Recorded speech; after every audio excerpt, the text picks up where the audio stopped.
Let's get back to crude oil. Latest news coming through that JP Morgan says oil prices could touch $120 a barrel if U.S.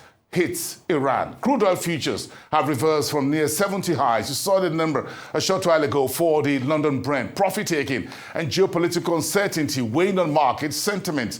Oil traders now looking at this Sunday's U.S.-Iran talks in Oman, which hopes for de-escalation of tensions, even as Iran's nuclear threats inject volatility into the market's short-term oil outlook. And there is more to digest in the global oil market tonight as we bring on Amena Bakr in Dubai. She's the head of Middle East and OPEC Plus Insights at Kepler. Thank you, madam, for staying up late to connect into the show with us. My pleasure. Always a pleasure being with you. Thank you very much for joining the show. Do you think the oil market risks and volatility are fairly balanced right now between the Middle East tensions and the hopes rising from the just concluded U.S.-China trade talks in London this week? I think, as you just mentioned, that there's a lot of uncertainty and volatility in the market. And we saw that just happen yesterday with the announcement of the U.S. evacuating some of their staffs from embassies in Iraq, Kuwait, Bahrain. So that created a lot of panic. And suddenly traders are waking up and realizing that there is a geopolitical risk in the region. This risk existed before, but it was being brushed off and underestimated. Now, with these talks almost reaching, everyone is expecting this perhaps might be the last round that's happening on Sunday in Oman between the U.S. and Iran. There's a lot of posturing going on and a lot of noise. You're getting statements from Israel, from the U.S., and from Iran, all saying that they're prepared to attack, to go to war here. So there's a lot of escalation, and it's quite a concerning moment, to be honest. Yes, it is. But we were hopeful just a few days ago, 2 days ago, that the trade talk between U.S. representatives and Chinese representatives will lead to a de-escalation in terms of tariff with President Trump in the U.S. So we hope that, oil prices, perhaps demand will start rising, but now we're throwing the Middle East, Iran, into the fire, in a manner of speaking. So with the Russia-Ukraine war still there and the likely sanctions on Moscow and those trading oil with Putin's administration, where does it all mix together? Where do you see oil prices? JP Morgan, just checking the news, says we could go as high as $120 per barrel. It really depends what happens. And if we are talking about some kind of imminent attack or that kind of situation, if that materializes, that, of course, is going to have an impact on oil prices. But so far, from the tensions that we've seen so far in the Middle East, they haven't caused any physical supply disruptions. And that's why we haven't seen a huge jump in prices. This time might be different. We're talking about Iran here. We're talking about the possibility. This is very, very unlikely, but we just need to keep this at the back of our mind that Iran had previously threatened that they could shut down the Strait of Hormuz. You have 20% of the world's supplies going through the Strait of Hormuz. So if that happens, yes, I do see oil prices jumping into the 3-digit zone. But for example, in a scenario where you have some obstruction of Iranian barrels, Iranian exports now range in between the 1.6 to 1.7 million barrels a day.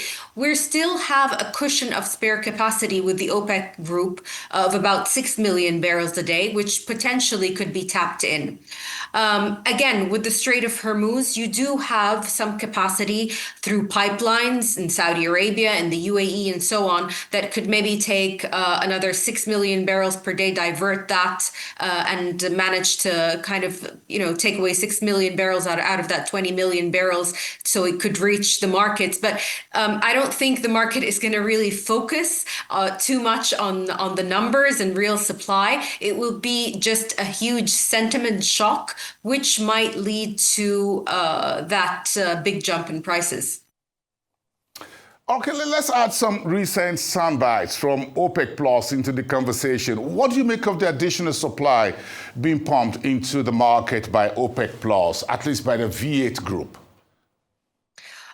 Well, so far, they've been speeding up those increments. So the 2.2 million barrels per day of voluntary cuts are returning back into the markets. And the last agreement, they said that for the month of July, they're going to continue this sped up path. So basically for May, June, and July, they're adding 411,000 barrels per day. And they're planning to meet again on the 6th of July. And they're going to be discussing the strategy or the policy for the month of August.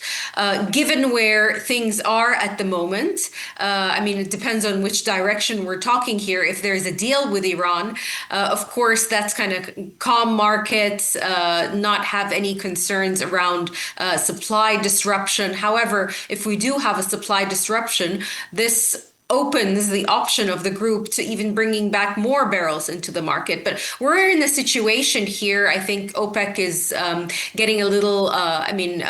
It's a situation where they're adding barrels, but we're not seeing the price drop due to many factors. But no one in the group wants to see a volatile oil price. Okay, so do you think the oil market supply and demand outlook are fairly okay at the moment in order to keep prices on a positive trajectory, even though Saudi Arabia says it's going to bring additional oil of its own onto the market? Some analysts say, look, we don't see a glut in the market yet, not so far. Well, demand also from China as well. When you look at the latest economic numbers out of China, do you think fairly balanced as you say right now, moving into the second half of the year? I would say for the time being, I mean, during the summer period, it's a good time for the group to be unwinding these cuts and bringing back these barrels because you have increased demand during the summer period in many of these Gulf states. So that's kind of buffering the increments. You have driving season in the US. We just had the pilgrimage season in Saudi Arabia. Again, a lot of products being used here. So it's a good moment and it's a great window for them to be bringing back these barrels. Overall, would I say that it's a rosy picture demand-wise? No, it's not. We're still having a lot of uncertainty around demand from China. And overall for the year, I mean, our estimates are Kepler. We're seeing growth for this year being around 700,000 barrels per day. And that does cause some concern going into the second half. And that's why we are even assuming that the group might look at the possibility of slowing down these increments or possibly a pause of the increments. But again, it all depends on the market situation. And given the geopolitical the situation that we're in now and the possibility of barrels being removed from the market, I think OPEC stands ready to be flexible. Well, not with Kazakhstan says it's not going to back down from its excess production. You're asking about Kazakhstan? Sorry, yes. I didn't hear you. Yes. Yeah, Kazakhstan. Yes. They're still overproducing. I mean, our last estimates for them, we saw them overproducing their target by around 400,000 barrels per day. They haven't informed the international operators on the ground to start cutting. So, to be absolutely honest with you, we don't see Kazakhstan kind of curbing their output anytime soon, and they're not laying out a plan on how they plan to curb their output. Okay, so would you say that current oil price levels are good enough for oil exporters and oil firms and the traders? Are they comfortable with that now hovering around $70 a barrel? Good enough is a big word because if we're talking about break-even points, I think for a lot of the OPEC plus states, they're hoping for higher numbers.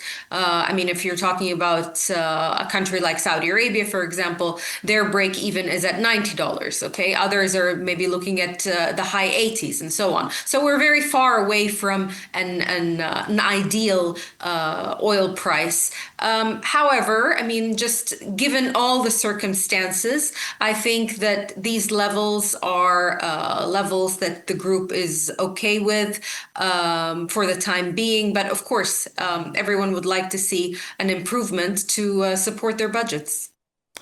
So, what's your outlook on the global oil market in the second half of the year, starting July, when OPEC Plus pumps those additional 411,000 barrels back into the market? I'm sorry, Bosa, can you repeat that? Yes, I was asking what the outlook is on the global market for the second half, starting July, when OPEC Plus brings those 411,000 barrels back into the market. Yeah, post that, I mean, the next meeting really is to decide policy for August. We're still in the summer period, so potentially there could be more increments, whether they're sped up. I mean, this 411, or a lower amount. I mean, that kind of remains to be seen. I think even the group don't decide policy so much in advance. We're always under the impression that, you know, the group has this blueprint and they already have plans put in place. But reality is, given the kind of very volatile nature of the market, these decisions are really made maybe like a day ahead of, or the proposals are put together a day ahead of the meeting. So it's difficult to say which direction they would take, but they've clearly indicated in all their communiques that they are going to be flexible. They could have a pause, they could go back to deeper cuts, they could, you know, speed up the increments even more, roll over. But in our assumption at Kepler, for now, for the month of August, we're saying that we're assuming one increment, so 137,000 barrels for the month of August, just looking at the balances and nothing else. Oh, great. Okay, those are insights on the global oil markets. I well appreciated from you as always. Thank you, Amena Bakr, head of Middle East and OPEC Plus Insights at Kepler in Dubai. Have a pleasant evening. Thank you.